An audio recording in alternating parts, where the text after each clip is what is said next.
Carriage driving within the royal family follows precise techniques, including the use of reins that extend from the driver's position to each horse, allowing careful control and coordination. It is a traditional skill passed down through generations, often practiced on private estate grounds where routes can vary daily. During the course of conversations about royal responsibilities and customs, attention has also been drawn to members of the royal family who are not as well known. In example, there has been an increase in interest regarding a younger granddaughter of a former queen, whose life has been described as being rather secluded in comparison to the lives of other prominent persons. Despite the fact that the public's attention has frequently been focused on more prominent heirs and family developments that have received widespread coverage, there are accounts that suggest that more private decisions concerning personal items and inheritance were taken in the last years of the monarch's life. Despite the fact that these decisions are not usually disclosed to the public, they have continued to contribute to the ongoing conversation around the distribution of personal things and the ties that exist within the family. A young granddaughter who was born in 2003 amid difficult medical circumstances is one of the individuals who is commonly referenced in this context. An emergency scenario occurred during her birth, which necessitated immediate medical attention for both the mother and the infant. This care included major medical intervention and extensive time spent in a neonatal unit. The close relationship that she eventually built with her grandmother is thought to have been affected by the many challenges that she faced throughout her childhood. In addition, she had to undergo corrective treatments because she was suffering from a medical problem that affected the alignment of her eyes when she was a child. There was a protective and emotional relationship between her and the Queen as a result of her early health issues, as well as the fact that she was one of the youngest grandkids. The family was described as having a close and personal connection that evolved over time, according to accounts from others who were connected with the family. This bond was frequently fostered in private settings, away from the scrutiny of the general public, particularly during stays at royal homes such as Balmoral. Their connection was deepened as a result of these more peaceful moments, which allowed for activities and interactions that were more casual. In the course of family meetings, this granddaughter was observed to exhibit a presence that was both calm and supportive, according to observations made by individuals within royal circles. During the holidays, she was known to assist with younger children, engaging in activities such as sketching and creative play. She worked primarily with younger children. She apparently had the opportunity to study historical sketches and personal collections that were not often displayed to other people as a result of her passion in art. Royal analysts have made the observation that the relationship between the Queen and this granddaughter may have been influenced by the fact that she was younger and had been through a variety of experiences in her early life. In ways that are not always obvious to the general public, such influences have the potential to mold the connections inside a family. A number of additional recollections depict instances of everyday interaction, such as watching children's television programs together in a laid-back environment. These everyday occurrences, which took place apart from official responsibilities and public appearances, contributed to a sense of closeness that went beyond the customary roles that royals are expected to play. Following the passing of a senior member of the royal family in 2021, this relationship became apparent in problems pertaining to inheritance as well. As a result of that person's long-standing personal interest in this pastime, the goods that were linked with them included traditional carriage driving equipment as well as animals that were utilized in the practice. Features associated to this tradition were prominently shown at a ceremonial farewell that was conducted at Windsor Castle. These features included horses and a carriage that represented both personal passion and continuity throughout the family. The significance of particular belongings and the care that was taken to ensure that they were passed down to subsequent generations was brought to light by these particulars. An assortment of items, including Philip's driving cap, leather gloves, a whip, and a red tub of sugar lumps for his ponies, were placed on the carriage seat. Philip's long-standing relationship with his ponies was represented by these objects. In 1971, after his polo career was cut short due to arthritis, he ventured into the world of professional carriage driving. Well into his 80s, he competed for Great Britain in a total of 6 World Championships and 3 European Championships. He also competed in the Olympics. The carriage that was used to transport his body was his most recent creation. It was crafted according to his detailed instructions and was conceived using his great expertise in driving. His legacy, along with the carriage and the ponies, was handed to Lady Louise by Philip. During the time that she was a teenager, he specifically instructed her on how to operate a carriage. In Windsor Great Park, where they were both practicing in horse-drawn carriages, they spent a lot of time together. In an interview that took place in the year 2020, her mother Sophie claimed that Louise possessed a natural talent for the sport. The year 2019 marked the year when Prince Philip took great pride in watching Louise compete in the private driving singles competition at the Royal Windsor Horse Show. She ended up coming in third place. His ego was on full display. After he passed away, the decision that he made to bequeath his most treasured possessions to Louise appeared to have a profound significance. It was more than just an inheritance, it was the result of his passion being passed on to others. This tradition was carried on by Louise. In 2022, she led a parade at the Royal Windsor Horse Show while Queen Elizabeth watched from the stands with tears in her eyes. She was driving one of Philip's carriages at the time. At the British National Carriage Driving Championships, which Louise participated in by the year 2024, she finished in second place in her chosen class. In order to demonstrate that she was not just inheriting Philip's possessions but also his competitive spirit, she participated under the royal surname of Mountbatten Windsor. This legacy from Philip laid the groundwork for what the Queen would accomplish in the future, which ultimately resulted in a significant tale and some controversy at the same time. Why is it that the majority of people are confused about the Queen's private estate? When attempting to comprehend the potential inheritance that Lady Louise may receive from Queen Elizabeth, it is essential to differentiate between the assets of the Crown and the personal fortune of the Queen. This causes a great deal of confusion among a lot of individuals, which is where the actual inheritance problems come from. Money and property were two topics that Queen Elizabeth had a complicated relationship with. In spite of the fact that she was the head of a family that owned approximately $28 billion in real estate through the Crown estate, she did not personally possess almost any of that riches. Buckingham Palace, Windsor Castle, and Kensington Palace are all pieces of property that are part of the Crown estate. It is not the particular king who is responsible for managing this land, rather, the public board is an institution that belongs to the monarchy as a whole. It is passed on from one king or queen to the next in an automated fashion. A distinct personal fortune was owned by Elizabeth, and it was estimated to be worth £500 million at the time of her passing. This comprised the Sandringham estate in Norfolk, which was estimated to be worth over £250 million, as well as Balmoral Castle in Scotland, which was valued at approximately £80 million. These properties were acquired by her family in a private transaction a very long time ago, and she is the sole owner of them. In addition to real estate, Elizabeth's personal belongings comprised more than 300 pieces of magnificent jewelry that were uniquely hers and not the property of the Crown. In addition, she was the owner of a spectacular collection of racehorses, a private vehicle collection, and financial portfolios that, when adjusted for growth, might be worth more than £100 million. According to an agreement that was reached with the government in 1993, transfers between monarchs are excluded from the regular inheritance tax of 40%. This is an important aspect.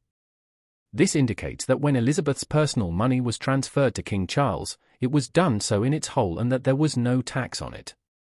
On the other hand, Elizabeth had the ability to decide who would be the beneficiaries of particular objects, properties, or portions of her estate before she passed away. According to the reports, she did not make any judgments that were expected regarding these inheritances. She had been concentrating on her favorite pieces and selecting who deserved what, according to a source who spoke to Radar Online in July 2022, only 2 months before she passed away. There were rumors that she was making alterations to her will at the very last minute that would be shocking to her heirs. Anger was ignited among certain members of the royal family as a result of these adjustments made at the 11th hour. This article discusses the jewelry war, Kate versus Camilla, and the seeds of resentment. The first significant problem was brought up by Queen Elizabeth's personal jewelry collection, which served as a catalyst for the subsequent events that transpired. According to many reports, Queen Elizabeth made the decision to bequeath approximately $110 million worth of her own jewelry to Catherine, Princess of Wales. The total number of items in her collection was 300. The strong relationship that evolved between the Queen and Kate during the final months of Elizabeth's life was demonstrated by this wonderful gift, which was of great significance. Anger, on the other hand, was caused by this choice in Camilla's quarters, which was located within the palace. According to a source close to the situation, Kate is unquestionably the head of the family. Although she would never admit it, Camilla's resentment toward Kate is a result of this. By taking a step back and looking at the wider picture, we may better comprehend the significance of this matter for Lady Louise. There was an imbalance in the distribution of Queen Elizabeth's wealth. She made particular decisions that demonstrated that she gave preference to individuals with whom she had the strongest connection, while neglecting others. Camilla's net worth is approximately $5 million, which is far less than the overall fortune of the royal family. In spite of the fact that she has access to a substantial amount of riches thanks to Charles, Elizabeth's true allegiance were shown by the decisions that the Queen made with her estate. There were other people who were paying attention besides Camilla. In the realm of royalty, her children, Tom Parker Bowles and Laura Lopez, were living and working. Even though they were able to observe the distribution of wealth, they were never fully included in the family circle. Tom Parker Bowles, a cuisine critic and novelist, has built a stronger relationship with Buckingham Palace, and he frequently goes to events with his mother. It has been suggested by certain European media sites that he might be able to benefit from King Charles' future will. However, this is contingent upon the decisions that Charles makes and Camilla's influence. The land that belonged to Queen Elizabeth was hers to give away, and she spent it on the individuals that she loved the most. The reason why Edward and Sophie's family was given a modest boost. We need to have a look at Lady Louise's parents, Prince Edward and Sophie, Duchess of Edinburgh, and their unique relationship with the Queen in order to comprehend the reason why she is able to inherit money from both Philip and Elizabeth. Queen Elizabeth has 4 children, and Prince Edward is the youngest of them all. He is also the one who has caused her the least amount of worry. Andrew was embroiled in scandals that rocked the throne, while Anne was fiercely independent. All of these events occurred while Charles was making headlines in the tabloids for his romantic life. Edward established a peaceful and secure family life for his family. It is common practice to refer to Sophie Rhys-Jones as the Queen's favourite daughter-in-law. She tied the knot with Edward in the year 1999. It was through her steadfastness and dedication to royal duties that she was able to obtain this title. She became a full-time working royal after she quit her career in public relations in 2002, and she is currently a supporter of over 70 different charitable organizations. Sophie's discretion, tenderness, and dedication to raising Louise and James with a sense of royal responsibility and roundedness were all qualities that the Queen admired and celebrated immensely. In the story that Sophie told, a young girl named Louise came home from school perplexed and asked her mother, "Mommy, people keep telling me that Grandma is the Queen." Louise responded, "I don't understand," when Sophie inquired about how having that experience made her feel. She didn't see her grandmother as anything other than Grandma. Elizabeth held this seeming lack of complexity in high esteem. In a world that was full of palace drama and media manipulation, Edward and Sophie's residence at Bagshot Park, a magnificent mansion in Surrey that had 120 rooms, was a symbol of normalcy, loyalty, and genuine family closeness. Sophie also stated that it was quite probable that her children would be required to work in order to make a life, rather than relying on royal privilege. In order to demonstrate her commitment to hard work, Louise worked in a garden centre in the area during the summer before she went to college. This approach stood in stark contrast to the controversies and expectations that are sometimes connected with other branches of the royal family.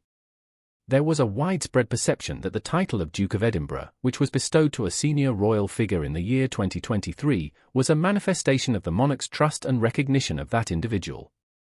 With that trust came a greater amount of contemplation over inheritance and duties that will be incurred in the future. For the most part, she has been mainly out of the spotlight, but a younger female member of the family has garnered notice for her consistent improvement. In contrast to other relatives who were constantly featured in international news outlets, her journey has been characterized by her pursuit of education and her own personal development. She began her schooling at a school that was situated inside the grounds of Windsor Castle. Subsequently, she continued her education at a prestigious institution in Ascot, where she concentrated on subjects like as English, history, politics, and drama. Not only did their choices demonstrate academic interest, but they also demonstrated an understanding of civic life. In September 2022, shortly after the passing of her grandmother, she began studying English at a university in Scotland that holds historical significance within the royal family. While her academic focus continued to be the primary goal, observers took note of the timing and the symbolic connection between the two. Her subsequent actions garnered additional notice. In the year 2024, she enrolled in a military training program that was affiliated with the Army Reserve and was based at a university. The photographs taken during this time period showed her enthusiastically participating in the training exercises among her contemporaries. The fact that she had reached the rank of officer cadet by the year 2025 is evidence that she was truly dedicated to pursuing this course of action. There are features of the late monarch's early life that are reflected in this trajectory.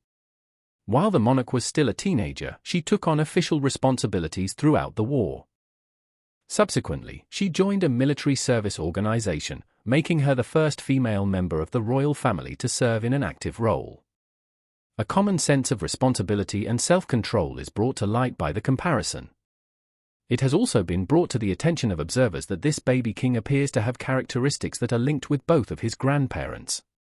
Despite the fact that she is skilled in traditional hobbies such as carriage driving, which has been a shared interest within the family for a very long time, she is frequently described as having a reserved disposition. Information about her professional life that is accessible to the public shows that she may be contemplating future employment in fields such as the military, diplomacy, or the legal system. In the event that she decides to take on such a role, these potential professional pathways are quite congruent with the demands of current royal duties. It has been observed by analysts that the number of senior people who are actively serving within the monarchy is limited. This has resulted in conversations over the possibility that younger persons may potentially take on bigger duties in the future. In addition to discussions about her potential role, attention has also focused on inheritance matters following the passing of the former monarch. It appears from the reports that the distribution of personal belongings did not benefit particular persons to a significant degree, even though those individuals would have been anticipated to receive them. Instead, many precious objects, including as jewelry and possessions that were historically significant, were handed down to family members who were directly related to the deceased. It has been stated that this conclusion has resulted in displeasure among certain members of the extended family. Concerns have also been expressed over potential decisions regarding inheritances in the future, particularly with regard to the manner in which assets may be allocated among the various lineages. According to some sources, continuing conversations are taking place regarding modifying future arrangements to take into account individual preferences and the interests of the family. These developments shed light on the intricate dynamics that can emerge inside a long-standing institution when human ties, traditions, and financial reasons come into conflict with one another. Currently, Lady Louise is 17 years old and is in the line of succession to the kingdom. Her grandparents have presented her with particular gifts. Tom, on the other hand, does not have royal blood and, despite being present, he is subject to limits. For Camilla, this situation is not just about money or jewelry. There is also a connection to one's family and one's social standing. The fact that Lady Louise has chosen not to use the title of Her Royal Highness is evidence of her modesty and may assist her in maintaining her authority within the royal community. The members of the British royal family who do not actively pursue power are frequently the ones who wind up having more of it.